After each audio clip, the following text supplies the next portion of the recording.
Howdy, Halo fans. Welcome to another episode of the Heady Halo Hot Take Hoedown. I, of course, am Vince, the Angels Cowboy. Fernando, the Lone Star Halo, will be joining me shortly, and also a special guest for this week's episode. Today's episode is going to be about, well, the season's winding down, but the question is, our GM situation. Who's been the best? Who's been the worst? We're going to figure it out, and we're going to have a lot of talk about this topic coming up right after this.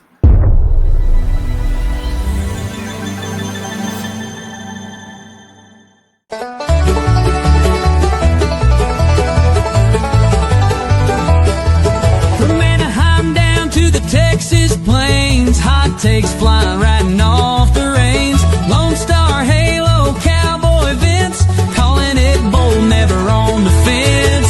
Hold down time, turn it up loud. Hot takes are ringing, drawing a crowd. No matter how wild, no matter how strange, ain't no limit on the takes we say.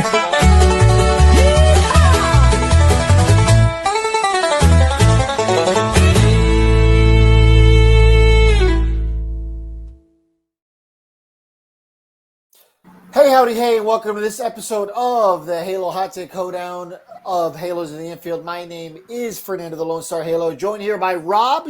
You guys know him. He's been around the page for quite a while now. He hosts the post-game shows sometimes for Todd. Rob, thanks for coming on. This is going to be a really fun topic. Oh, thanks for having me, guys. Hey, I love that intro, man. I just want to just play it over and over again. Yeah. It's definitely a good one. It's a good one. Vince previewed at the top, guys. We're going to talk a little bit about the GM situation. Now, over the last 10 years, the Angels haven't done a lot of winning. They've done no bye winning. It's just been a lot of emotional damage. And that's just kind of the part of the year that we're at already, right? You're throwing the peanut vendor from the Rocket City out there, and they're calling up the ice cream guy from Inland Empire. It's all hands on deck at this point. We're just trying to eat innings. We're just trying to get to the end of the year. So we haven't experienced a lot of winning over the last 10 years. So are we just kind of wasting our time debating who the worst of the GMs has been? Because over the last 10 years, it's been Jerry DiPoto. It's been Billy Epler, and it's been Perry Manassian. Now, really, in my opinion, it's really between Perry and Billy for who's worth. Not that Jerry DiPoto was great either, but at least he did get us to the playoffs in 2014. So say what you want about Jerry DiPoto. I think Jerry's biggest issue was his disagreements with the front office. So I don't really have too much to say personally about Jerry. I think it's really going to be a Billy versus Perry Manassian thing. But do either of you guys have any argument that Jerry DiPoto is the worst GM? The only thing I can say about the Jerry DiPoto situation was he was trying to start the new era of the analytics thing, because that's where the disagreements came in. We all know that Mike Scioscia was not for the analytics. That's why it didn't work out. And Jerry DiPoto said, do this, play this guy, do this. And then Scioscia said, no, like, this is my team. I'm the manager. I'm going to do what's going to be best for this team. And we're winning too. We just won the division in 2014, and then they figured, and then Jerry DiPoto figured, you know what? No, I'm not going to work with the manager who's going to do that. And that's the unfortunate part. You have to have that bond with managers and GMs. That it goes a long way. And I mean, look at when's the last time we've had some good connections? I mean, I would have to say maybe when Stolman was with Scioscia as well. You may give the argument of Tony Reagan's too, but Reagan's made some decisions that just kind of shocked us a little bit, but also like, what are you doing kind of thing. Like Bill Stolman, I mean, he got us who? He got us Torrey Hunter, he got us Vladimir Guerrero, he got us Bartolo Colon, the golden age of baseball, but there's a reason why, because he worked well with Mike Scioscia. So the argument about DiPoto, yeah, it's just the way that he was trying to bring analytics in, and in a way, it's not the Angel way, and that's what has been going on for the last 10 years as well. We're going through that analytic method, and it only works so far. Fernando and I, we've talked about it before. It only goes so far. But once you get, it works in the regular season. It works for 162 games if you do it right. But when you get to the postseason, it's not going to make a difference. Yeah, that's kind of when like the intuition of a manager really becomes relevant. You know what I mean? Using your gut, because I mean, we talk a lot about the team up the no up the five. I have a strong inclination that the Dodgers probably would have won a lot more World Series over these last 15 years if Dave Roberts would have managed with his gut and not the analytics. Or you can even say the same thing about 2020, the Tampa Bay Rays. If they would have let Blake Snell in that game, they might have very well been the World Series champions. But that's a topic for another day. Rob, do you have anything to say about Jerry Dipoto? I think Jared DePoto is one of the worst, to be honest with you. And I'll tell you why, because he was the first one to saddle us with all these long-term contracts. And that seemed to be the angel way after that. And at the same time, during that time when you signed these big name players, you lost your first round pick and you got supplemental picks. And then if you signed other players, which he was signing all these big name players, Josh Hamilton, CJ Wilson, Albert Pujols, and they're building all these guys around them, especially the bullpen, they didn't fit into the Angel system. They weren't there. We lost a lot of key guys at the time. It's not on Dakota 100% on Reagan's, but when we lost Vladimir Guerrero, we didn't replace him. We lost John Lackey, ace still at the time, didn't replace him. But then you get Dakota coming in, class of Socha right away. Didn't help build the minor league system back. Really left it in shambles. And Reagan's is pretty much to blame for that too. They all left it in shambles, but then they just amplified it even more with under Dipoto. But the problem is, I think, is that the long-term financial burdens was the way to do it. But Dipoto somehow convinced Artie Moreno that was the way to do things, and that it wouldn't hurt you long term because it would make people want to come more and see play with these guys and see other players, get the fans in there, get them excited. It worked for a little bit, but when it all fails, you're still saddled with this long-term contract. And Dipoto is the one that really put the Angels behind, and that couple signings put us behind 5 years. At the same time, we had a guy, Torrey Hunter, beloved Angel, still love him today. Possibly manager talks, right? We can't resign him because we don't have the money for $8 million at the time before he went off to Detroit. $8 million. You got inside Josh Hamilton for over 30 a year. Insane. Torrey Hunter's production was way better, but we'll get into that. But I think for us, the Poto era was the collapse, was the fall of Rome for the Angels. Reagan's helped it little by little, and Dipoto was supposed to come in and stop the bleeding, but he just made it worse. Yeah, I definitely think so. When you're thinking about the absolute downfall that is the Angels over these last 10 years and the fall from grace, because there was a time for any of you young kids out there watching, there was a time where the Angels were one of the more respected organizations in baseball. That was a thing that did happen. You know, we're not making that up. But yeah, the fall really started with the lack of elite draft picks for the better part of 5 years there. And yeah, really, really, really took a toll on this organization. And yeah, you already had a fairly weak farm system because when the Angels were super relevant, and the last legitimate chance they had was 2009. After that, that's when the farm system was really kind of starting to show signs of being depleted. By the time 2014 rolled around, yeah, the Angels were the best team in baseball in terms of record, but we learned real quick as guys like Matt Shoemaker and Garrett Richards, these young pitchers who were making an impact at the major league level, started to get hurt. There was nothing in the minors to help out. I mean, we had Corey Rasmus at down the stretch there in 2014, if memory serves correctly, because we had nobody who could replace Garrett Richards. And Garrett Richards was a true ace in 2014. He was one of the better pitchers in baseball. Yeah, I mean, you can we can go on and on, but there was no eternity in the end, but it all started. Reagan's had a system, right? He had guys. Don't get me wrong, because when the Poto took it over, he was the one, like you already said this, when Clash of Socha. That's when the traditional scouting department of the Angels was cut completely in half at that point in time, because his whole idea was, hey, I don't need these guys out there listening to this. This computer will tell me what I need, what I don't need, and who we should get. So get rid of this whole financial burden on us, which is the scouting department that we spend so much money on, and let's go with this computer. But the only problem with when you do that too, you lose the little things. I love that movie. Was it Trouble with the Curve? I don't know if you guys ever seen that one. It's Yeah, great sure was, sir. Yeah. where the old man scout. He's correct, right? There's certain things that you don't see that numbers won't show um, on paper that you can see in actual real life. And that's what I think scouts do overall. And at the same time, Jerry Dipoto created a very toxic clubhouse during this time frame, and that he lost it then. Mike Socha was very traditional, very old school. No technology in there, no TVs. I don't want anything. You're professional. Once you step through that door, this is a job. Do your job, execute, and let's go from there. Yeah, everyone can say, don't get me wrong. Yes, we got to the postseason in 2014 and we should have. It was a down year for a lot of teams, though, too. So I don't want to discredit us, but at the same time, you had Mike Trout, you had Albert Pujols, you had Garrett Richards. Our minor league system was still relevant because he cut these guys. But you had this guy called Gene Segura.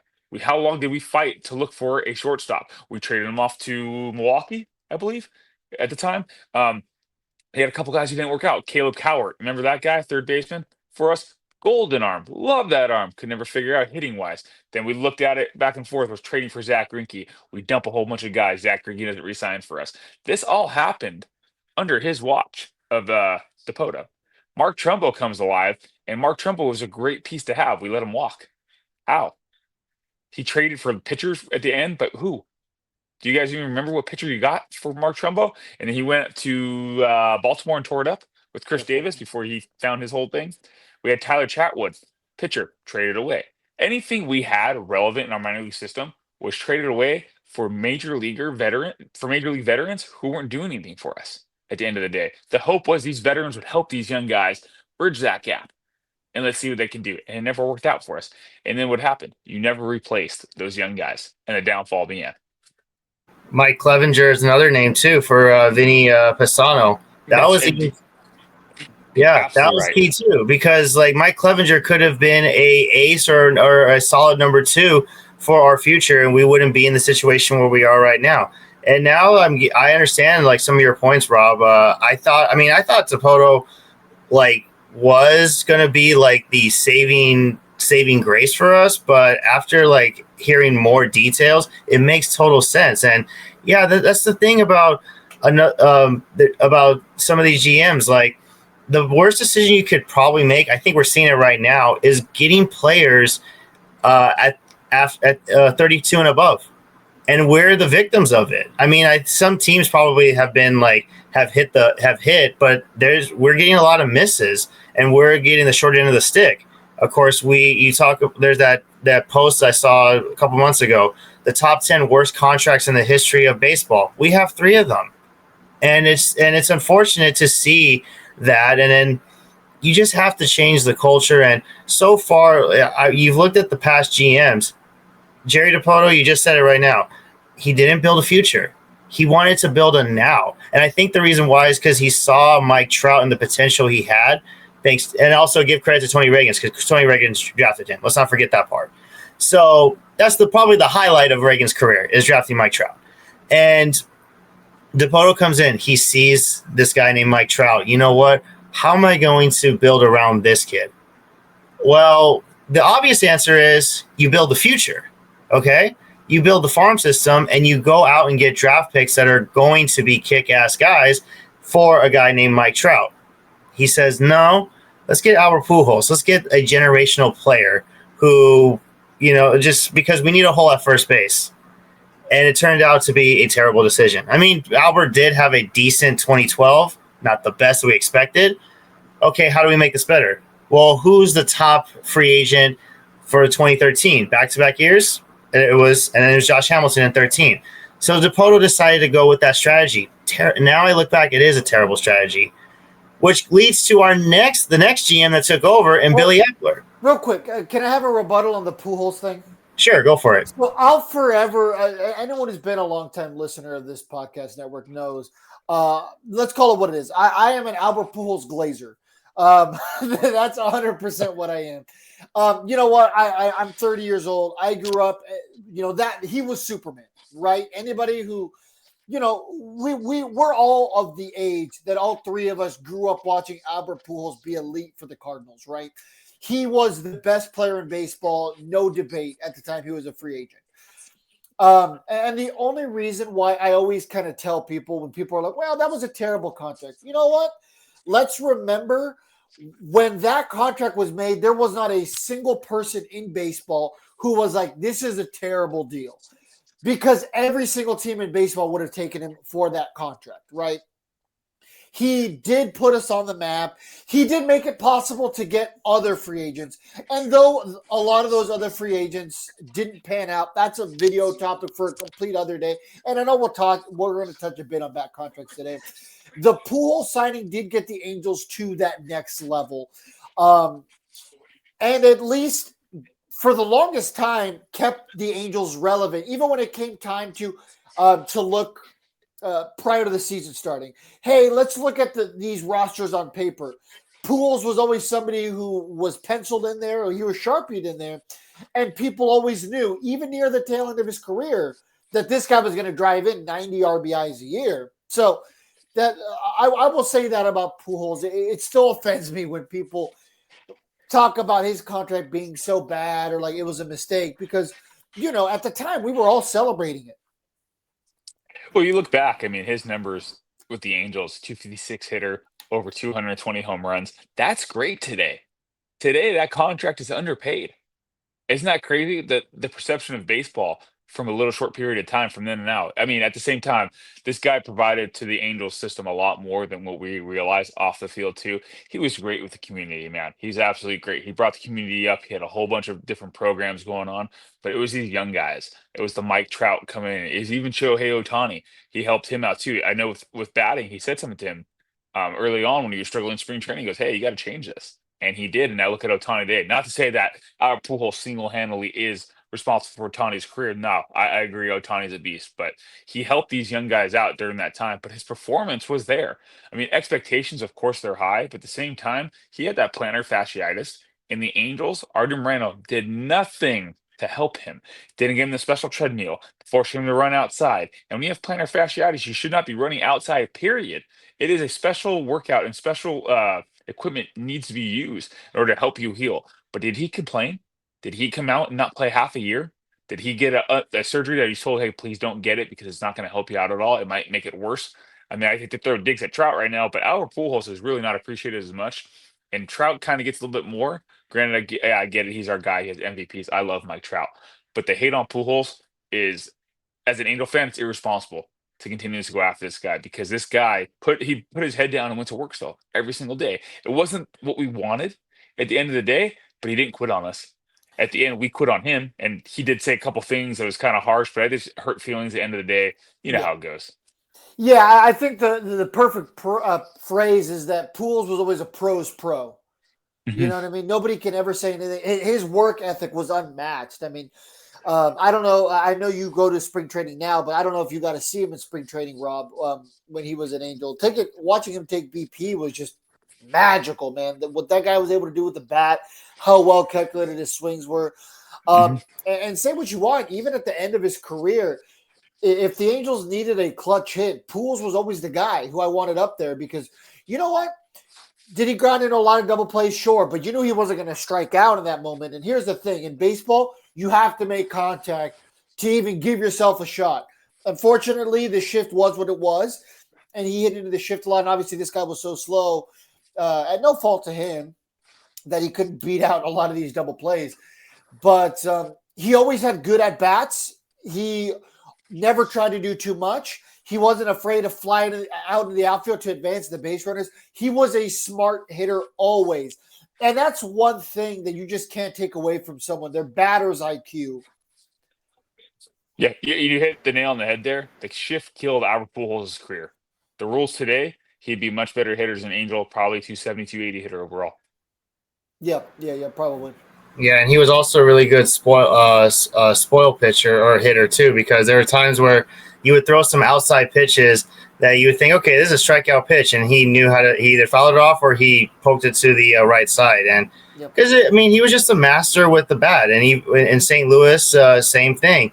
And then, but obviously, when the injuries come into effect, you're playing in pain, and everyone talks about the whole plantar fasciitis. It's like people would give him a bunch of crap about oh, he's slow, and I said, hey, put needles in your feet and try to play baseball. That's what he's doing right now, literally, because that's what plantar fasciitis is like. It's like having needles in your foot and trying to walk and run. But you're right, Rob. He did go out there and still play. I mean, 2013, he hit 17 home runs that season, and he could have easily said, you know what, I'm going to take this entire year off and like take care of this plantar fasciitis. But he said, no, I'm out there for a reason because I know this team can win, but I need to do my part and help win. Oh well, there you go. I think we go ahead, Rob. That's where Dipoto needs to step in. That's where a GM needs to step in and say, I need to help my guy. I signed this guy. Yeah. Let me help him go on. And then it goes on to Billy Epler. It fell on his lap too. I need to help my guy. None of these GMs help their guys. No GM here has stood up to Artie Moreno and said, enough. Enough is enough. If you want to win, this is what you need. Listen to me, not to these computers. Yeah. Which now leads to Billy Epler. So that's a good transition. Yeah. So my take on Billy Epler, the thing, I thought he would at least fix the farm system when he came in. You know, Dipoto just like destroyed the farm system because he was going all in 2014. No surprise. We all were, because this was an opportunity for Mike Trout and Albert Pujols to be in the postseason together. Now, you could have easily said, you know what? If we don't make it this year, we still got 10 more years to try to do it again. But instead, Dipoto could have said, he didn't do that. He went all in. That affected us. Because 2015, we were a competitive team, but Billy Epler made some decisions that low-key didn't go so well. We still had Eric Ibar, number one. We still had a pretty decent defense. The big hole that everybody talks about is the guy at second base. We had Johnny Giafantella, who had his moments. I loved watching Johnny G. Some people didn't, but I beg to differ. Johnny G was so fun to watch, and he had his clutch moments. And then all of a sudden, too, what really killed us, which also made the situation and the 10-year stretch worse, the trade deadline. Because we could have easily boosted up a farm system, but instead, Billy Epler went the Dipoto round, said, we're going all in. But what did he get out of it? I think the three worst trade decisions in the 10-year stretch of the Angels right now: David DeJesus, Shane Victorino, and David Murphy. David Murphy. What do those three have in common? They're seasoned vets, and the second thing, they retired after that season. So literally, we were their last hope to at least play on the field. The only guy who contributed was David Murphy, because he had some clutch moments in the month of September, at least. However, the month of September that we had was not supposed to happen because of the collapse we had in August. If we had a solid August and we stayed in first place, and those three did their part, or better yet, those three were not even on the roster, guaranteed division champs and possibly a trip to the ALCS. Possibly. But I'm blowing steam right now. Yeah, those guys. So the three you mentioned were 2015. Yeah, I did say 15. Oh, okay. Sorry. I misheard you then. I did. Yeah, I did. Oh, sorry. Well, my apologies. So those guys were they weren't Dipoto guys technically, right? Because didn't Dipoto like get let go with like 2 or 3 months left, and they brought in an interim GM, if memory serves correctly? Can anyone you could be right there, but I thought Epler's first year was 15. Epler's first year was 16. Okay, 2015 was Dipoto's last year, and his last first-round pick was Taylor Ward. So, yeah. So I remember that year. To start 2015, is that when we had Daniel Nava in left field? Yeah, I think so. Yeah. We can really dive into some of those really bad defenses we had, and defensive options we had, because left field was a hole for a while. Once Josh Hamilton got DFA'd, went back to the Rangers in 2015, and single-handedly kept us out of the playoffs that final series of the year. The Angels didn't have anyone in 2016 to play left field still. And it wasn't until Cameron Maybin in 2017 kind of stopped the bleeding a little bit. And then after the waiver trade deadline, that's when we claimed Justin Upton got him from the Tigers, and then that offseason re-signed him, where the Angels kind of finally had a quote-unquote reliable left fielder. And we all know what happened with Justice at the end of Justin Upton's couple years as an Angel wasn't the best. Mm-mm. So that was definitely one of those failed contracts that I know Rob's probably going to bring up. Because it seems like that's kind of your biggest criteria for deciding between who's worse between Dipoto and Epler, right? The failed contracts. Yeah, I mean, there's the failed contracts, but there's a time and place for it all. I mean, the Pujols one, like you said, it's not a bad contract. Anybody would have taken that deal at that time. The Josh Hamilton one, there's a little bit of worry with him Of course. off the field, right? He was always a wild card off the field. He needed a small market type team where he's out in the open. He did not need the Orange County life, the glam life, Orange County or LA, all that stuff. He needed to stay away from that. But yeah, it's the contract itself, because like you just said, with Justin Upton, we re-upped him the what mid contract. He had what, a year left, and we gave him an additional 5 years. We had an out. He was going to hit free agency.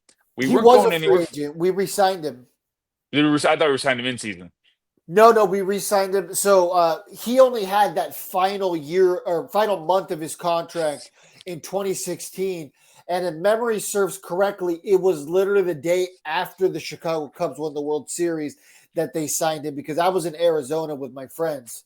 And I Okay. was like, oh, man, the Angels just re-signed Upton. He had a 5-year deal. And that's the thing. So you're filling these veterans in, and you weren't getting this young guy. You didn't replace the minor league system itself, too. You're hoping that these draft picks were going to pan out. You got Joe Adell, a 17-year-old or 18-year-old at the time, a young kid, top five pipeline prospect. I understand, but you rush him through the system, and it wasn't there. But then you go out and draft freaking Matt Thaiss after drafting Taylor Ward the year before. What was the whole thing? Two back-to-back first-round picks as catchers that killed this organization. All while you needed what? Pitching. And still to this day, we needed pitching. And that's all. I'll even transition over to Perry. Everyone gives him a hard time about drafting all those pitchers that one draft. What choice did he have? Honestly, guys, what choice did he have? And don't tell me, oh, well, none of those guys play for the team. I don't care. Tell me what team who has not failed during a draft, who has every single player that they drafted that one year. There's no team in baseball that has that. If you give them at least 3 to 4 years in the system itself, too. Don't wait. Don't tell me, oh well, last year I got all my guys. Yeah, obviously 1 year in, you're going to have all your guys that you drafted. It's very rare that something happens, right? But 4 years, 5 years down the road, some draft picks just don't work out. But the Angels kept doing the same thing over and over again, drafting players that we already had. You got CJ Cron, but then you have our Pujols signing. You know what I mean? There's one after another. You had Mark Trumbo, but then you're going for more first basemen. Why? What is the plan there? You think you're going to transition every first baseman to an outfielder? Like I know today we even talk about Shanaway. Oh, put him in the outfield. No, you can't. You really can't. That dude needs to drop pounds. Usually first basemen by that time after college, they're first baseman for a reason, right? If they be an outfielder, they would have put him in right field a lot sooner. Trust me, You these can get college away kids with would be like done. getting a shortstop and putting him elsewhere. I mean, look at the Padres; they do it all the time. But Yeah, no, absolutely. A shortstop, third baseman, you can move around a bit more. But a first baseman, those guys are usually pretty stout. They're stuck in their way at that point in time. But if you drafted them that way, I mean, you kind of know what you're getting at the end of the day. But anyways, so going to back to the GMs, these guys just don't do it for us, the system, and we can all look forward to. I mean, you traded for Dalton Simmons. It's a great yeah, trade at time. and I love that trade. I mean, that's still arguably one of the best trades, probably of my lifetime as an Angels fan. You know what I mean? I'm going to say no. And I'm going to tell Really? you why. I'm going to tell you no. Why? Because Okay. Simmons, was he great defensively for us? Absolutely. Did you need him? Was he an absolute need to get rid of one of the top pitching prospects in baseball, in which you did not have pitching at all? And you traded him for a shortstop, not even for another pitcher. You know what I mean? There could have been a package deal where we could have got something back a little bit more, but you brought elite defense to the team. I understand that. But at the same time, you saw that gaping hole on the mound, yeah, you got a shortstop, but not a shortstop a dime a dozen, but you're trading Gene Segura. You're trading all these pieces away. You had the system. If you just stuck within your system, like all these other teams now do, instead of trading for these veterans the whole time, it would have worked for us. And Simmons, yeah, 2015, you look at it, it's a good trade. We just made playoffs, right? We're trying to roll back in, but the gaping holes were still there. And then everyone wants to give him credit for the Shohei Ohtani signing. I'm not. Want to know why? Ohtani did not want to come to the Angels, period. If the NL had a DH, he would have been a Dodger from day one. And you guys can be mad that I said that. I don't care. Or I prove agree. me wrong. Go ahead, try. He wrote a letter to them saying sorry. He apologized to them for not signing with them. No other team received that letter but the Dodgers. Why? He wanted to be a Dodger. He played the part for the Angels, did what he had to do, spent his time with us, BS'd us enough to say, hey, I might resign here. We give him 30, we up his salary from what, 12 million, 14 million to 30 million in the last year. Give up 16, go sign someone else and build this freaking franchise back up.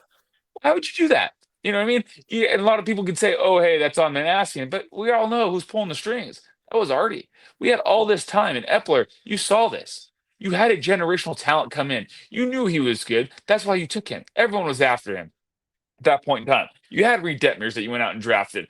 I think you missed a lot of guys during that draft as well, too. I wasn't too big on Reed Detmers right away. I'm going to be honest. Louisville pitchers, I'm not too big on overall. They usually don't pan out for me. You had a couple of guys who I think should have been taken before him, but you move on. You get Jordan Adams after that, another outfielder.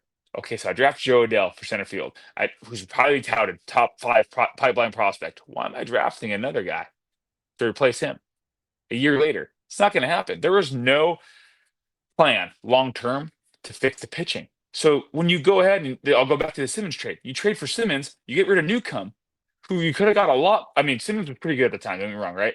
How many pitchers could you have gotten for Newcomb at that point in time? You could have got a team trying to do a salary dump, and you could have got some big pitchers at that time to help you or alleviate the bullpen, who was bearing the burden half the time. Yeah, I don't think anyone's necessarily mad they got rid of Newcomb. At the time, he was a very desirable arm, right? But at the end of the day, he has his major league career, even up to this point, hasn't amounted to much at all.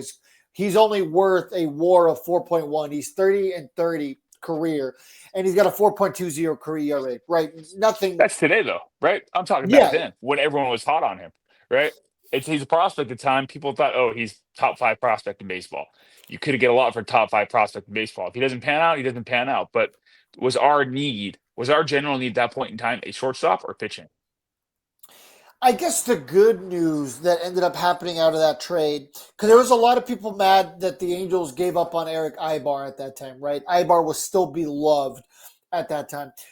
But the other thing to keep in mind is Ibar did pretty bad once he left the Angels. It was kind of perfect timing for us. Now, Andrelton Simmons at the time of that trade was already kind of known as one of the better defensive shortstops in baseball. Came here, truly established that, won even more Gold Gloves to kind of pat those numbers. But the other thing that's lost on a lot of people was how much his bat increased when he was here in Anaheim. His biggest issue was staying healthy. You know, he almost went too hard all the time. You know what I mean? He didn't have the durability to match his athleticism, if you guys are picking up what I'm putting down. You know, his body couldn't keep up. But, Andrelton Simmons will, I think, in my opinion, forever be my favorite Angel of all time, just because he was just so fun to watch. I love that when he was here, he actually began to hit. Turned out to be a pretty decent leadoff guy for a little chunk of time there for us. But maybe Rob and I on this particular instance will have to agree to disagree. Him and I have very similar opinions on a lot of stuff. But, for me personally, even knowing what I know now, I still would have pulled the trigger on that particular deal. Vince, perhaps you're the tiebreaker here. Well, here's the thing. Like you just mentioned that Eric Ibar kind of fell off after the trade. Maybe he fell off because of the system. Because you got to remember, a lot of players in any sport, whether it's football, basketball, baseball, or even hockey too, teams and franchises have systems. You know, it's like you have system quarterbacks, you have system running backs. Same thing with baseball. System shortstop, system pitchers.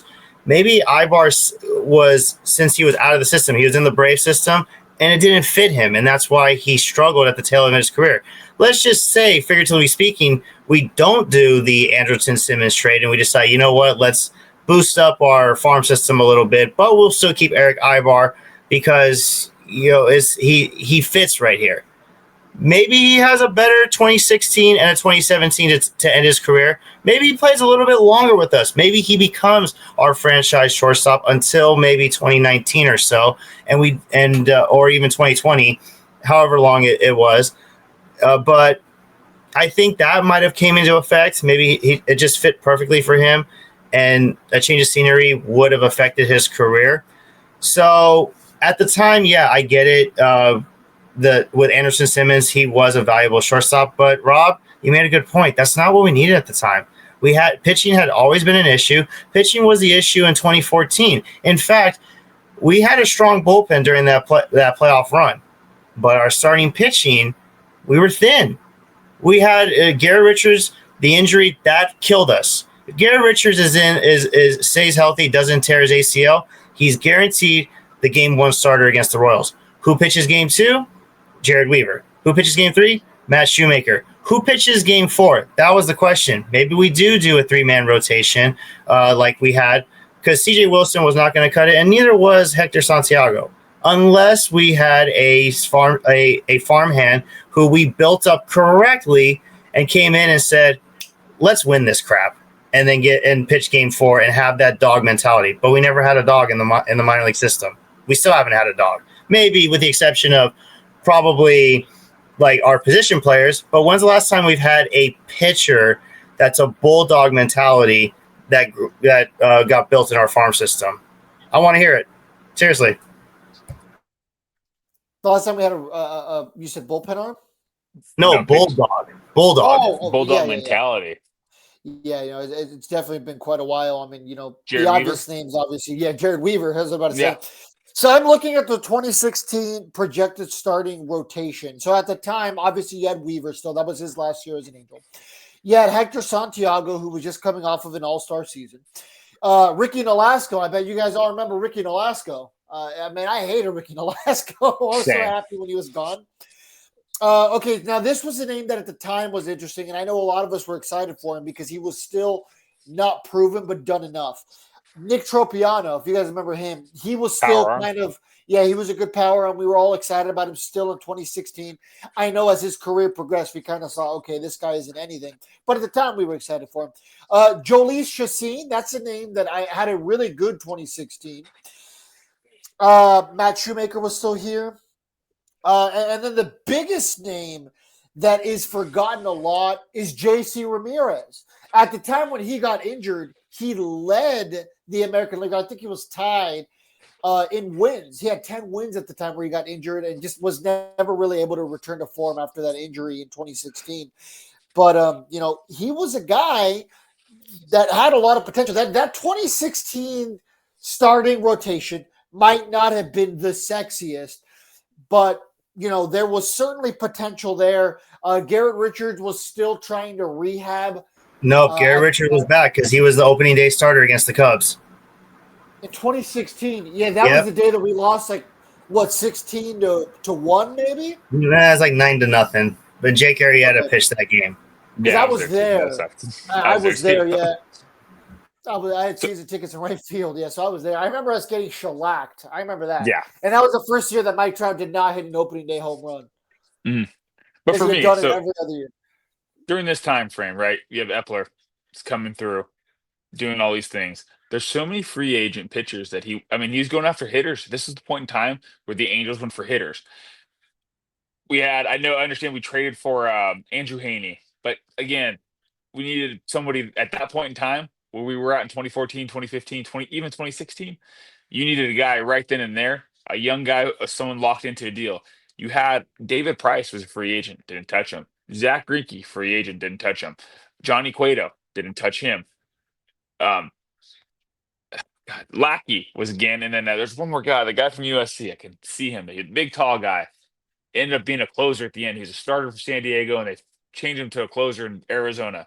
But he went to USC. The name will come to me. Anyways, they didn't go after him.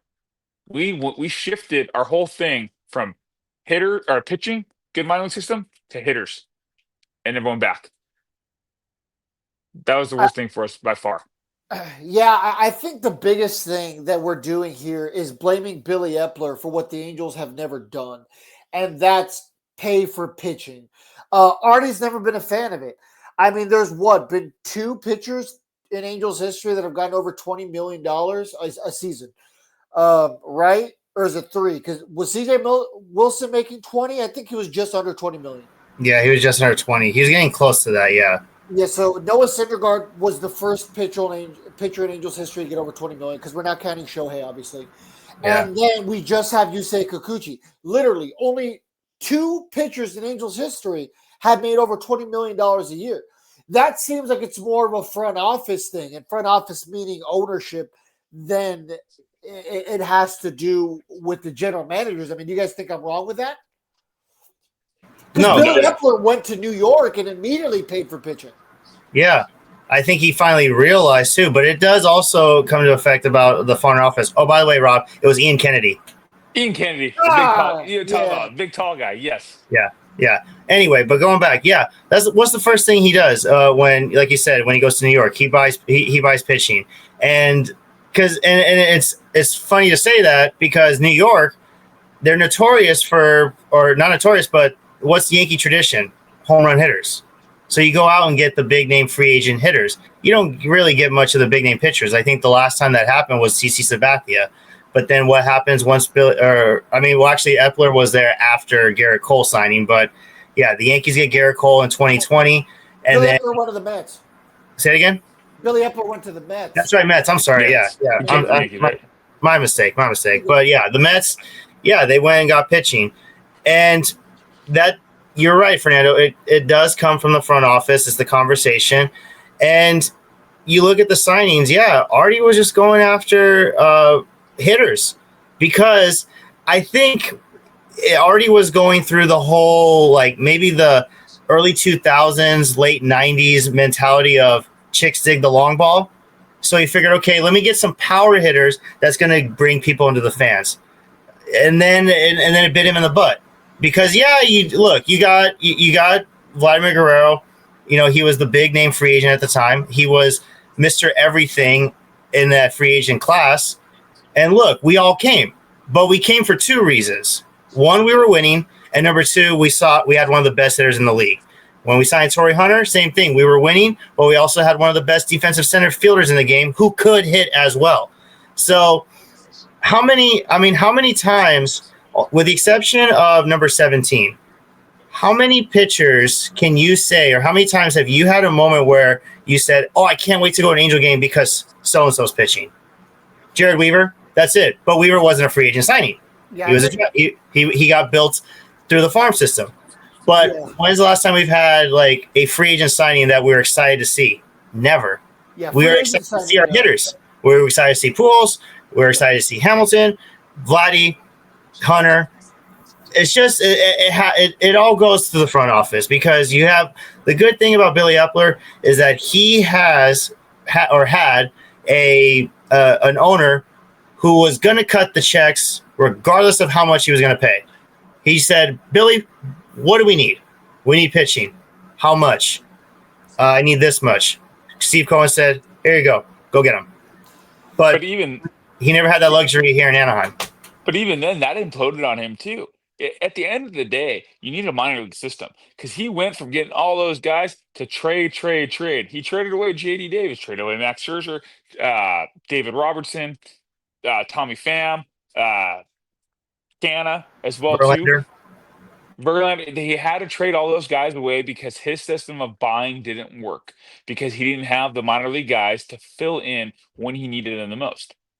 So the system itself too, this is my opinion, makes him a bad GM. He couldn't win on a low budget team, couldn't win on a high budget team. Why? Because he failed to go ahead and address the situation of not having a minor league system. And even when he traded those guys away to rebuild that minor league system in New York, did he really? No. More trades had to be made. I mean, granted, they got some guys here and there, more trade pieces overall that helped him out. But at the same time, he failed with the Angels. He failed in New York too, and all over the same thing. Buying hitters, he did buy some pitchers though too. Guys in the latter end of the career, hurt 40-year-olds, paying a max. That's a lot. It's hard. I mean, you're right, but Cohen cut the checks, but his whole ideology was failed. He didn't draft well there. None of those guys moved up through the system. He couldn't get a system, couldn't get a manager going as well too to win with these guys. It almost like Brad Ausmus to the freaking Detroit Tigers, and that's another thing too. How many rotating managers do we have under him too? These guys are freaking awful. And he kept going guy after guy after guy. What resume? When we signed Ausmus, I thought it was the worst signing ever. Everyone goes, why?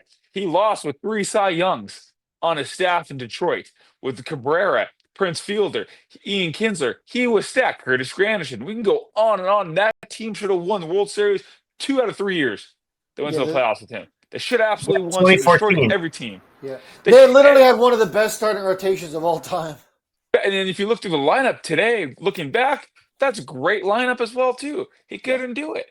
They couldn't do, but that's who these GMs that we had were failing. That's what they were signing. This is what we're saddled with. This is why I know I'll get heat from this. I think Perry's the better GM than all the guys we just mentioned, minus Stoneman. Well, it's a great transition because we have to finish it off with Perry. So So one of the biggest things that Perry gets praise for is his drafting, right? Okay, so I spent way more time on this than I care to admit, okay? I went back to every draft pick from Billy Epler on because, I mean, that's really what this comparison boils down to, right? Billy Epler, Perry, who's worse? Okay, so obviously, let me preface it by saying this up front. Dakota's worse. Yeah. Not Perry. Obviously, Billy Epler's draft picks have had more time to get to the major league level. Okay, so starting from 2016, and I'm counting players who have made their major league debut before I count the total WAR they had for the Angels combined. Okay, so in 2016, 6 of those players drafted made it to the major league level. In 2017, 5 of the players that Billy Epler drafted have made it to the majors. In 2018, 6 of those guys have made it to the majors. In 2019, 5. And finally, in 2020, only 1 of them, which was Reed Detmers, was a smaller draft. And then now this is the Perry era.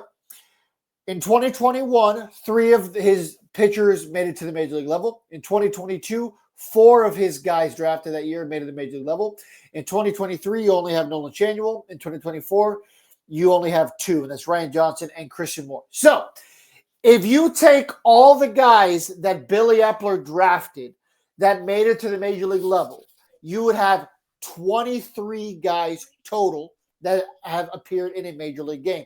Now, if you combine those 23 guys and you take their career WAR only as Angels, so I'm not counting Brandon Marsh's career in Philadelphia, only as an Angel, so to be clear, you would have a combined WAR of 11.1, Rob. Out of those 23 guys, a total WAR of 11.1 for Billy Epler. So not great. Not great. Okay. For Perry, he's had 10 total guys that have made it to the major league level. And those guys have combined for a WAR of 13.4. So there you go. I spent, like I said, a lot more time than I care to admit on that math. Perry it is. Told everybody. That's good. Let me know if I'm wrong. I mean, maybe I missed a couple numbers here or there, but that's what I got. And I mean, the math was math, and I double-checked it. So, yeah, 11.1 for Billy, 13.4 wins above replacement for Perry. So there you go, guys. You guys have the numbers. How are you feeling about that? I think it comes into, how the development program is. I mean, how was Billy Epler's development program? Who did he bring in? You know, that comes into effect too. When you, as a GM, same thing with managers. When a manager comes to a new team, they bring their whole squad.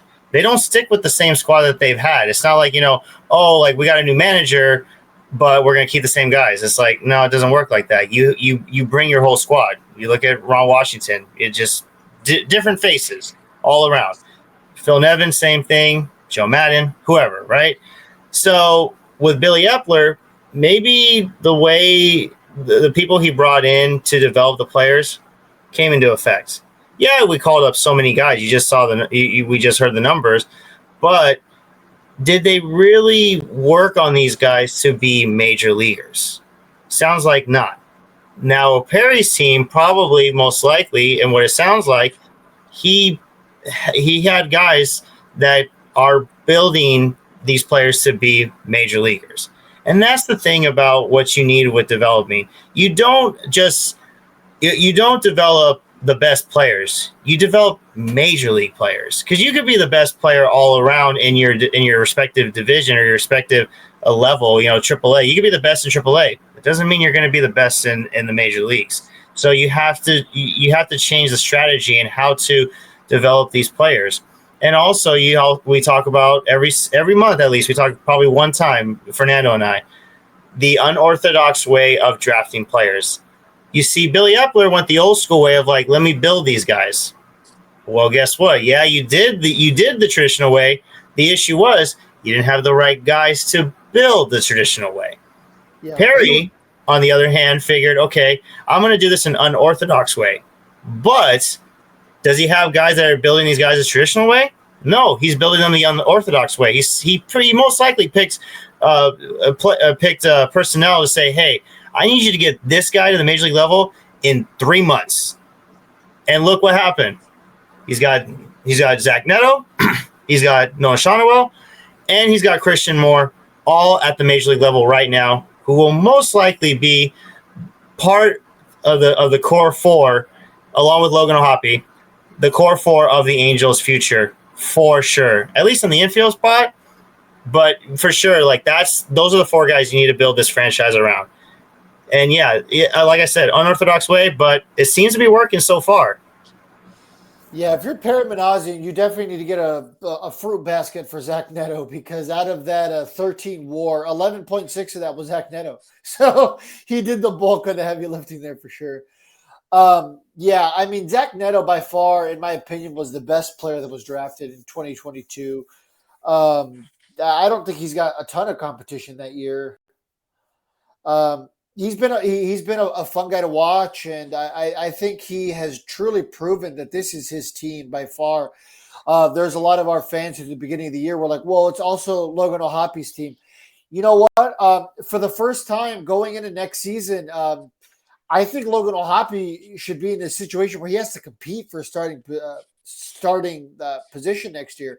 I understand that we want him to be part of the core of this team, and he obviously has the ability to do that. He's a very talented guy, but he's really struggled this year. There's been times where he looks flat out uncomfortable out there. And you really have to wonder if it's potentially time to consider moving him out of positions. Rob, you were a pitcher. How would you feel throwing to Logan O'Hoppe? Do you like the way he calls a game? Because it seems to be like that's always the biggest complaint. People are like, well, he's not great defensively. I think his style has changed a little bit this year, especially only because the traditional way of catching, which he was brought up on, has completely changed. It's now dropped that knee. He's very uncomfortable with it, and you can totally see he's not comfortable in his own skin. They want him to sit up late when he goes in and where he moves around. That's how Boston picked up on him. What these guys are throwing, what he was doing, because the way his movements and certain things, that wasn't Logan O'Hoppe's style. Last year, he was given praise from Shohei Ohtani when he went to Ohtani went to Dodgers. He goes, "Hey, that kid is really good. I like the way he commands himself. Calls a great game behind the disc. Sets me up. Helps me out. Brings back strikes." But then you change him. Why? You even change his swing. The Angels are doing everything wrong with his coaching staff this year. The way what they did with O'Hoppe, they did him a huge disservice. And I wouldn't mind pitching to Logan O'Hoppe. I wouldn't mind pitching to all the major leagues, period.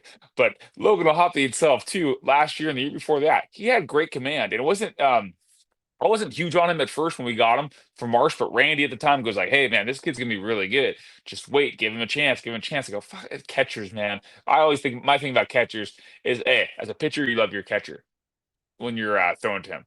As a pitcher, you don't always love the catcher when he hits because he's squatting down half the time. His head's on, hey, who's up next? What's the lineup coming up? What do I got to do here? It's not always on hitting. Very rarely do we see a great hitting catcher. Cal Raleigh, Will Smith. I mean, very rare to see that what we're seeing today. It's great to see it, absolutely. I mean, Salvador Perez does it as well too, but they've also moved him out of catcher to DH to help him out. But anyways, Ohapi, we've done him a huge disservice. Is that to blame on the GM? It can be. It can, right? We can go Perry. What the hell, man? These coaches, but how many coaches are we going to fire until no one wants to come here anymore? You know what I mean? We can't keep firing guys rattling off over and over again because it's just been bad signings and doesn't fit the system. So Ohapi, I think he's fine. He'll adapt to it. He's getting better at it overall. The launch angle swing is absolutely killing him. Johnny Washington is killing him, I think, And so is personally. Bo Porter. You think Bo Porter is? I think it's got to be a combination of the two. I mean, he's not doing better. No hitter is doing better right now. I mean, honestly, who can you say who did better last year? I think Joe they've actually. Dell. Oh yeah, sorry, Joe Odell with the home runs, but average wise, they've actually regressed because Yeah. it's all launch angle. When you introduce more launch angle, yeah, of course you're gonna hit more home runs. Look at Taylor Ward as well too. Joe Odell, I love Joe Odell too. By the way, I mean I think he's a great piece here. I think we should keep him, but that's just me. But overall, I mean it all goes around the system itself too. But you guys keep saying between Epler and Manassian, it's not even close. We're letting Dipoto off the hook here. We're absolutely letting Dipoto off the hook. Dipoto, remember, when you guys get put in a financial hole from the previous guy, Artie Moreno lost all faith. Tony Reagan's had an open checkbook from Artie Moreno. And then Dipoto gets it. And then what happens? Bad signing, bad trades. I mean, we had Vernon Wells, too, that was on Reagan's, right? Signed him $85 million contract, something like that. No, it's actually a trade. Everyone gets confused. Was I it always trade? fact check people about this. Vernon Wells was a trade, He not was a trade. free agent signing. No, I thought we re-signed him. I thought we gave him. No. We took on the $85 million from Toronto. Yep. That was look how awful that is. Because Mike Napoli went over there and he didn't even last a week there, and he goes to Texas. Yeah, there was a trade piece. Flat out killed us for years. But yeah, which was all 2 World Series back-to-back appearances. But anyways, that goes back. The whole system goes back to where was the downfall? Where did it start? Dipoto. It started there. He butted heads with Moreno. He spent all this money. Toxic clubhouse. He gave us Josh Hamilton. He gave us the Albert Pujols deals, and he gave us C.J. Wilson. Put us behind, but never rebuilt the minor league system from the start. So when you fell behind, you stayed behind. You didn't do anything. Then Epler inherits it. Yeah, he drafts Joe Odell. It's great after that. But then his failure was he failed to build a competitive roster to tear it all down when, hey, I don't have it. This is a problem. But I still got some guys with some years on them. I can still get something out of these guys. Let me go ahead and dump this system, recycle like how the Oakland A's do, Miami Marlins do. At that point in time, the Rangers did too. They were going through the same thing we were after this. Let me go ahead, Billy Epler, and recycle this team and get back to where I need to be. Because the Texas Rangers, after those World Series appearances, had that, 2017, 2018, 2019, really not well. They sold, rebuilt, brought it back. And look what they have today. I mean, it's absolutely great. I mean, now look at that. For the Angels, everyone goes, well, Perry Manassian didn't sell Ohtani.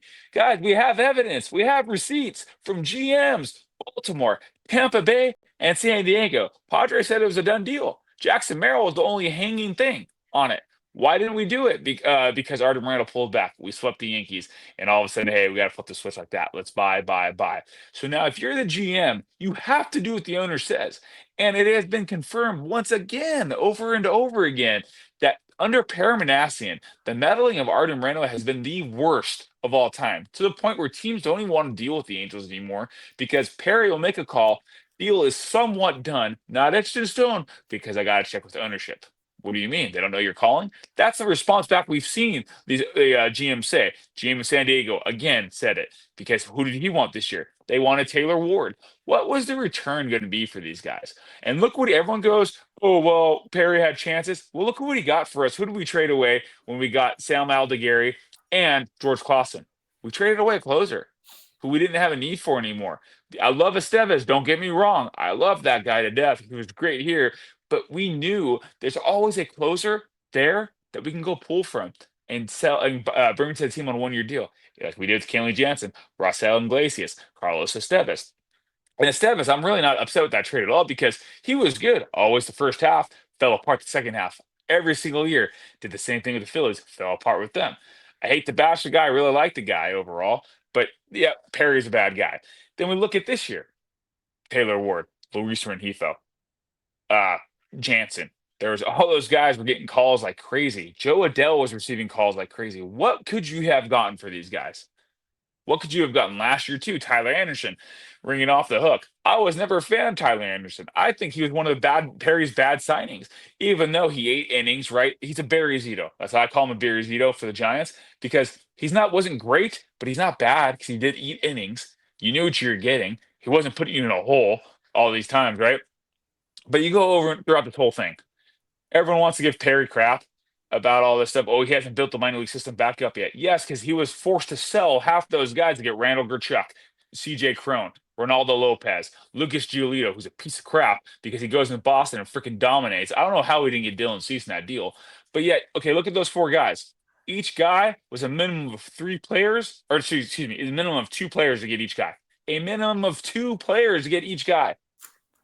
And now you tell me, oh, he rebuilt the minor league system. What happened? It's in shambles. He was forced to trade him away for Ohtani, and then we end up dumping these guys anyways. We have nothing to show up for it today. So everyone wants to bash Perry. How can you do it? I mean, the points that, I mean, I answered the question of the day, Fernando. And that's, I think, what got me on the show essentially today, right? Overall was the good comment on it, and I happened to be free. Kids soccer practice worked out, but we talked about this earlier, and I said that, I mean, everyone wants to point out the obvious. Well, the Angels haven't won. Well, he didn't trade Ohtani. Okay, you're blaming things that he has no control over. He has the tightest leash out of all these GMs. And it started with Reagan's, had the open checkbook.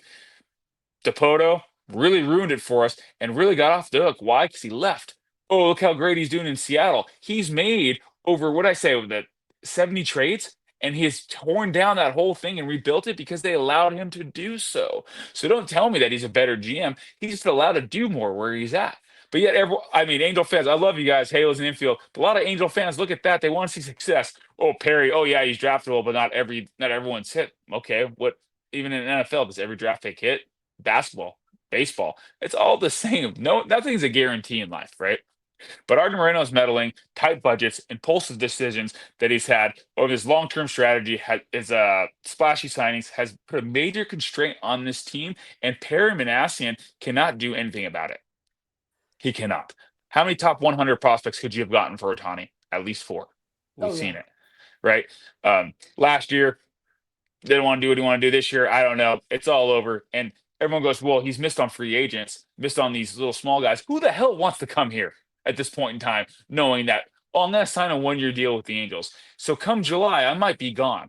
Or do I want to go sign with this playoff contender team who I know is going to make a push, who is going to keep me, and we're going to do something special here because they have a young core to build around. The Angels now are getting there. They're finally getting there. So, but do these guys want to do that? No. Why? Because you're going to be traded. And everybody knows it, and nobody wants it at the same time. Well, I mean, maybe now people won't have to be worried about getting traded because the Angels never do anything at the trade deadline. So They'll be watching, but they'll be that guy. I mean, they should have this year, but what were you, 4 games back, 5 games back? I mean, yeah, I see. we were clearly competitive, Rob. Yeah, I mean, if you look at it on paper, yeah, of course, but then you don't look at look at the long term. I was the only one here, and I'll say this too. I don't know if you guys were, but I had many arguments with everybody. We needed pitching. Even when hitting was bad, we need more pitching. Everyone goes, no. I'm not sure what you guys thought at the time, but I would go back and forth on the post games with everybody. And look, what do we need this year right now? Pitching. Not one of our starters has below a 4.2 ERA. Think about that. Let that settle in. What success are you going to build off that? And not much. And what guy wants to come here now? Yeah, it's so weird because we're currently the worst team in the division. And it's funny to think it really wasn't that long ago where we were playing meaningful baseball games. I mean, really the last 3 weeks, it's really unraveled.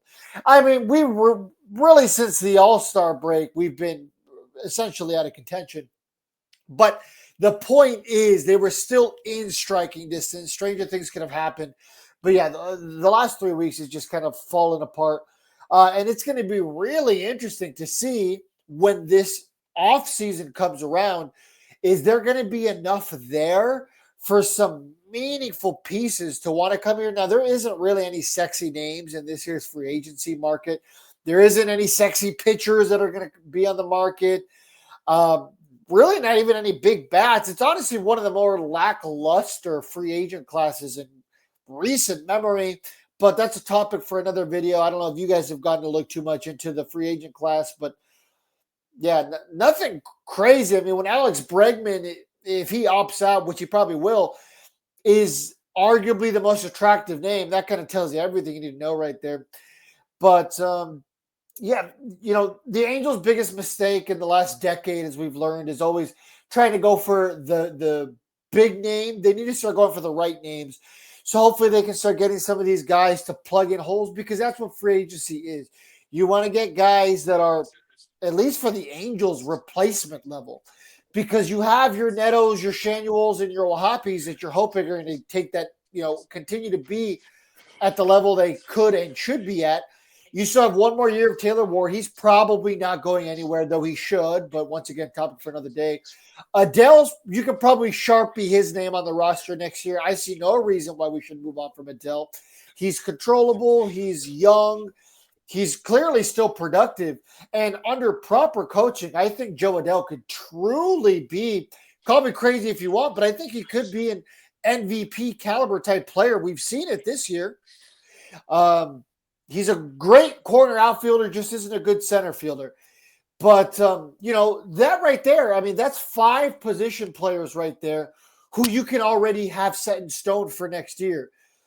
Third base is up in the air, Vince, right? You need to find a third baseman because you don't have it in the minor league system, at least not that I could think of just yet. So far, we have Peraza. We had that conversation a few months ago. Yeah, so it looks like Peraza is probably going to be our guy at third base at this moment. Yes, he's playing first base now because Shonwell's out. But when you look into next year, yeah, I think Peraza is going to be securing third base at the moment because he's not going to play shortstop, and I don't think he's going to play second base either because you have Christian Moore set in stone, and and anybody else who's down in the minor leagues as well. And then, the outfield, hey, we talked about it a few weeks ago. The outfield, we do have some up-and-coming guys in the outfield for sure, but they just have to figure it out. That's it.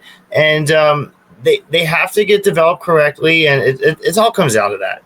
I'm going to say it from the time for as long for as long as I can. Development is important. Okay, I hope that this offseason they boost up on development.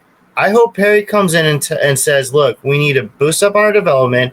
We need better hitting coaches. We need better down on the farm personnel. We need all that stuff because that's the only way that's going to get us to the next level and get these kids to be major leaguers, not just guys who can play baseball at a high level. There's a huge difference between playing at a high level and playing at the major league level because there's guys who can play solid indie ball. But you take an indie ball player, put him in the major leagues, he's not going to contribute because he's not a major leaguer. He's a professional, but not a major leaguer. So I'm going to go off a little bit on this. And I think it's not going to happen, obviously, because you can blame Perry on this. It's not going to be his fault, though. It's going to be Art Moreno. This offseason is actually pretty stacked. And it starts with the obvious big name is Kyle Tucker, right? Angels are automatically out, not going to spend that type of money. But if you go through, what do the Angels not have today? They don't have a system of pitching, right? We're still waiting on these guys, Cortez from 2 years ago, Johnson. There's a whole bunch of pitchers that are still waiting. Tyler, what's the guy who drafted this year? Forgot his name. He's not going to be ready for major leagues next year. Bremer, he's not going to be ready for next year. But there's guys in the system or free agents who are going to be ready. And is it the Angels' turn to pull the trigger? I say yes. You can go through starting pitchers right now. The biggest one that sticks out to me would be great for the Angels is Michael King.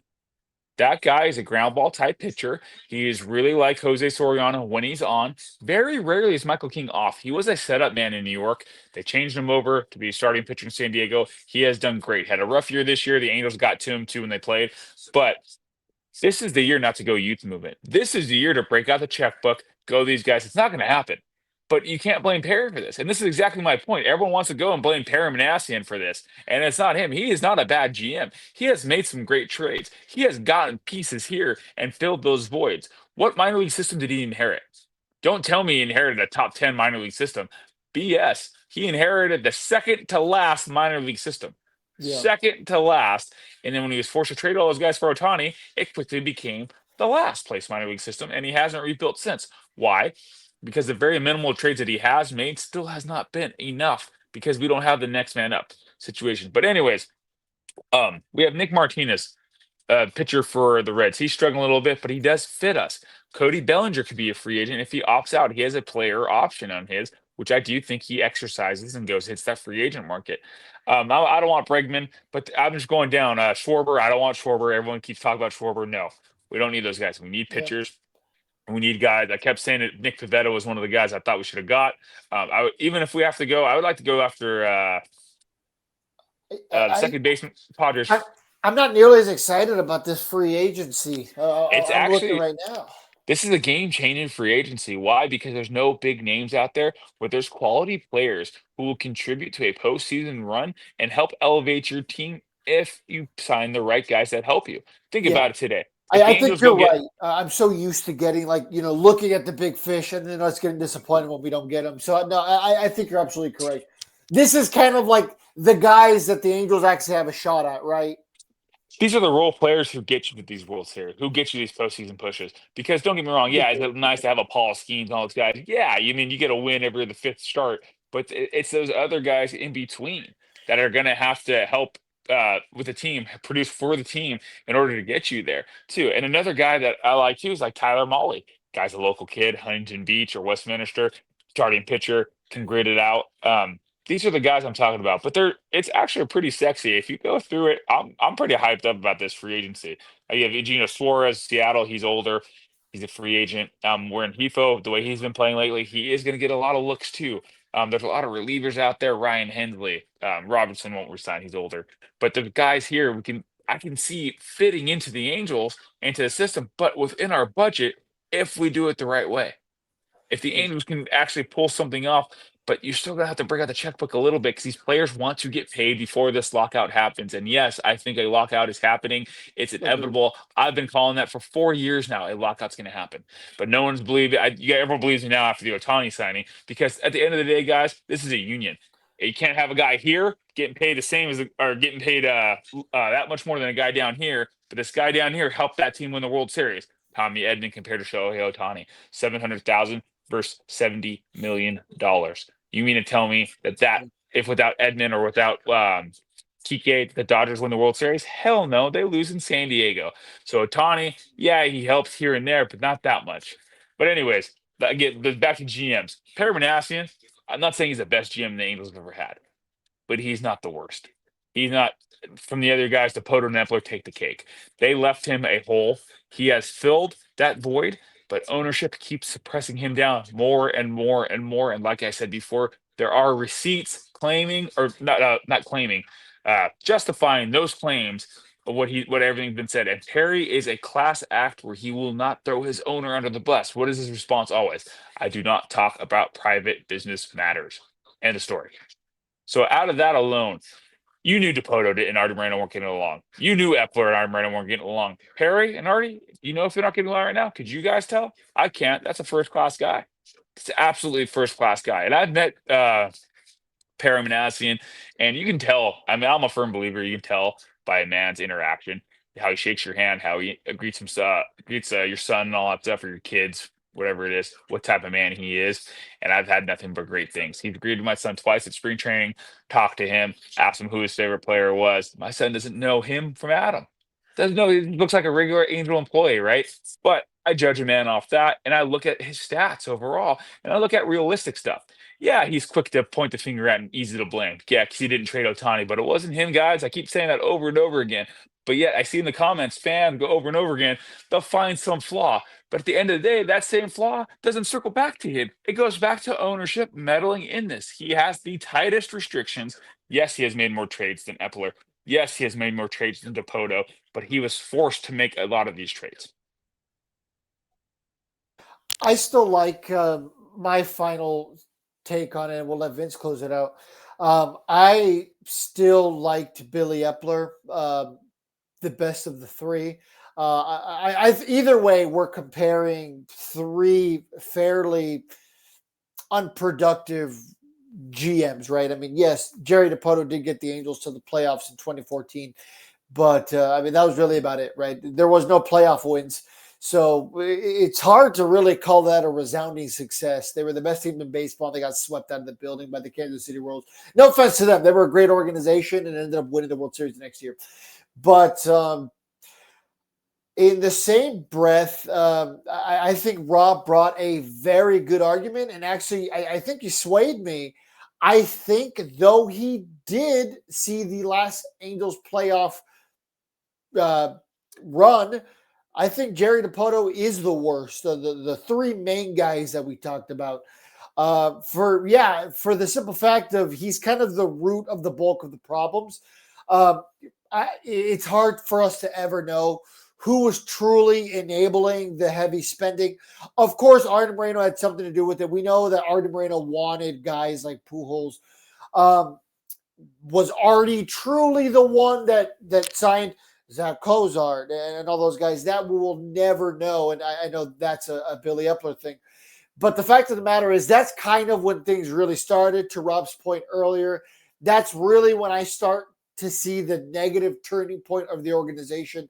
And it's something that we're still paying for to this day, right? Perry Manassian inherited an absolute crater, and he got a kid's excavator toy to try to refill it full of sand. And, he's made a decent stride forward. I don't think that this organization is in the absolute worst spot possible right now. Is there mistakes that all three of those guys have made, and especially Perry lately? Of course. And the reason why is recency bias too, right? We're looking at Perry right now.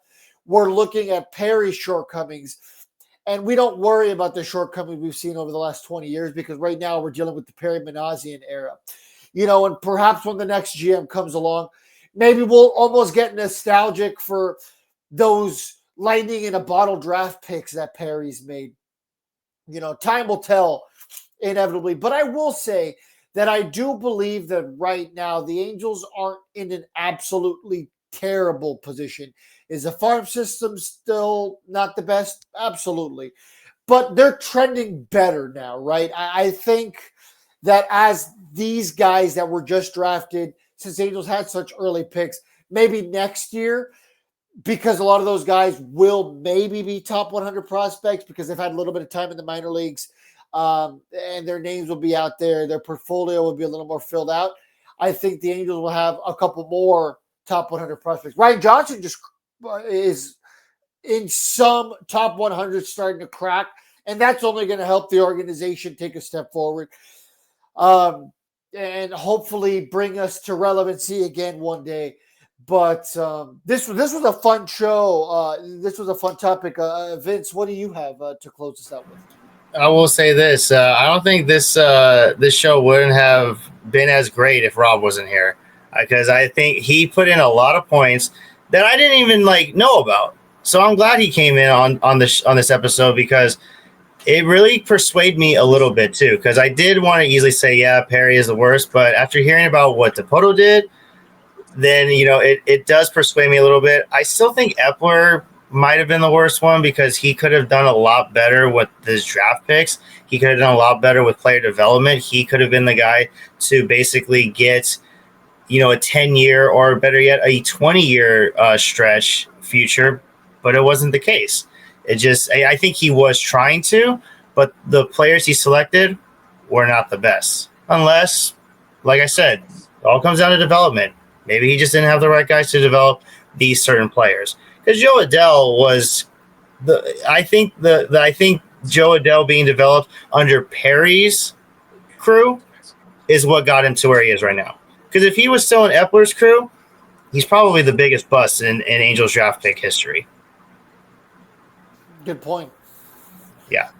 All right. Yeah, sorry. Yeah, at the end, it was getting the Angels getting away from the traditional farm system, becoming the number one farm system, or being the number one farm system, if not the top five, let's say. Not always number one. But going from that to analytics is the downfall of the Angels. And then every other GM has followed in that step, in that footprint. Artie Moreno, he's not a dumb businessman overall, but he's a very loyal to the wrong people type of businessman with the ideas. Because was it Todd or was it, I forget, was it Todd on the post game or one of your guys' shows? Was it the show last week where you guys were talking about that they're going to hand the keys over to Troy Percival, do away with all its analytics, and go back to traditional? I forget who it was. That was Todd. That was Todd. Okay, so I mean, if you look at that, who told him no? There's someone who he has a false loyalty to that changed his mind. So at the end of the day, all the GMs, we can say who's the best, who's the worst. It falls on one man. If you own the team, you will do what you need to do to go ahead and build off that team or make him successful. He's been around baseball long enough. He may not be a baseball guy 100%, but you own this team for too long to not know what's successful and what's not. You look at the teams all around right now who have success. What is one thing they have? They can pull from the farm system one by one by one. We can't even pull. We have to pull a guy from the farm system like that. So top 100 prospects not having him, it's not every GM's fault. Not, I mean, it's already Moreno's, but not trading him, still not his fault. So, I mean, at the end of the day, we talk about who's the worst GM. It really comes down to me. It's Artie Moreno by Yeah, far. He's just the worst owner. So it's that's right. kind of hard to do something with your hands tied behind your back, right? At the same time, if you're a car mechanic, I always like to do cars. If you're a car mechanic and I take your tools, I go fix the car. You took my tools, fix it. That's your job. I pay you to fix it, so do it. So what are you going to do? That's what the Angels are. That's the situation we're in. And as a whole fan base, it's sad to see because Fernando gets to see the Rangers on TV are all around and the Astros all around too. And that's what success looks like. That's what you have to do. Yeah, no, that's a great analogy with the mechanic with no tools. Yeah, Artie it Moreno is the perfectly. Jerry Jones of MLB.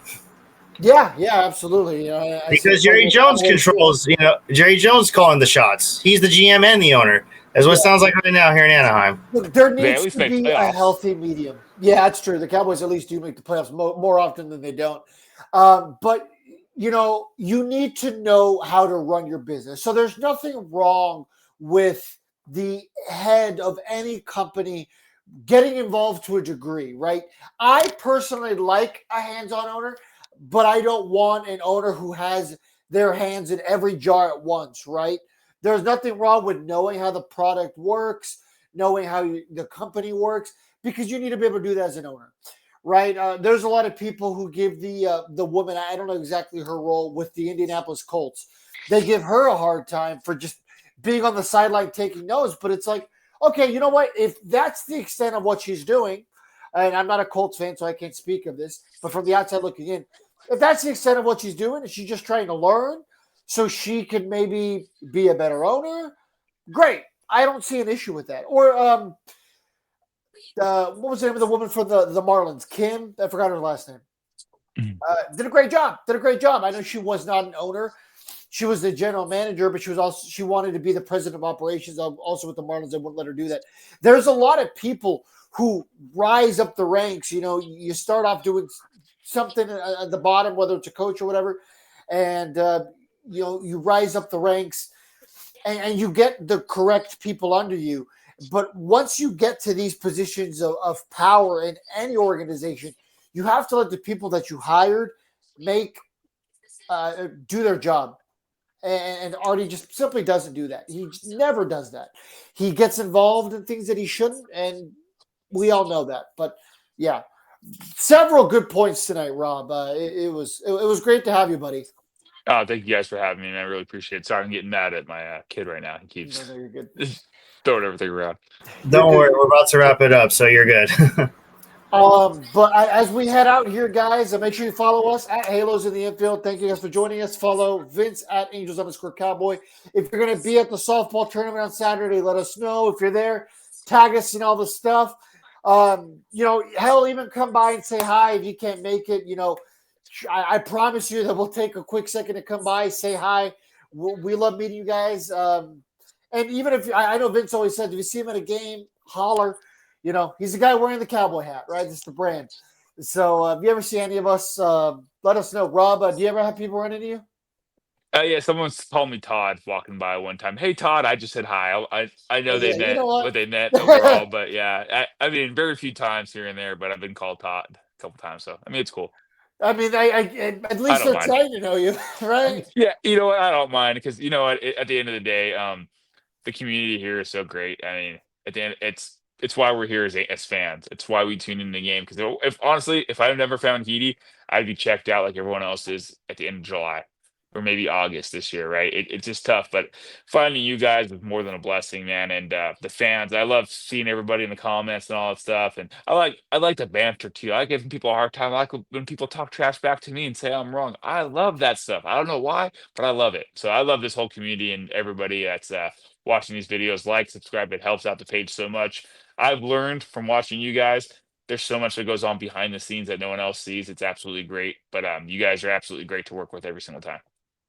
Thanks, Robbie. I know you've always been a fun member of the team. You have great takes. We all know that for sure. And you do a lot of stuff behind the scenes too. You helped us get a pretty good amount of these sponsors yourself. I mean, Bruheim, right? You're the one who discovered Bruheim. That's my little specialty, man. Negotiations, all that stuff.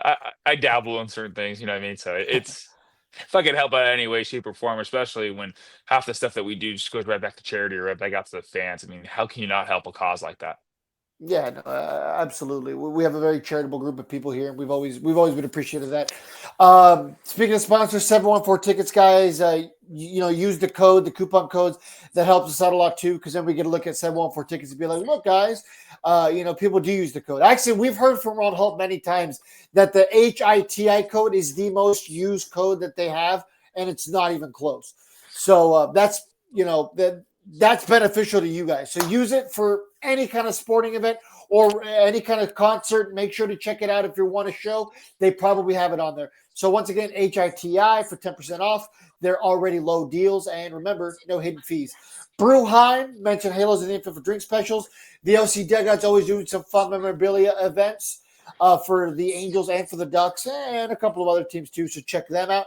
And then a business of any kind, no matter how big, no matter how small, Max Market Pros, let them know that we sent you. As Rob said, like, comment, subscribe, tell your friends, give us a 5-star review. You guys know the deal. And we appreciate you guys, and we will see you guys here next time. Y'all take care. From Anaheim down to the Texas plains, hot takes flying right and all.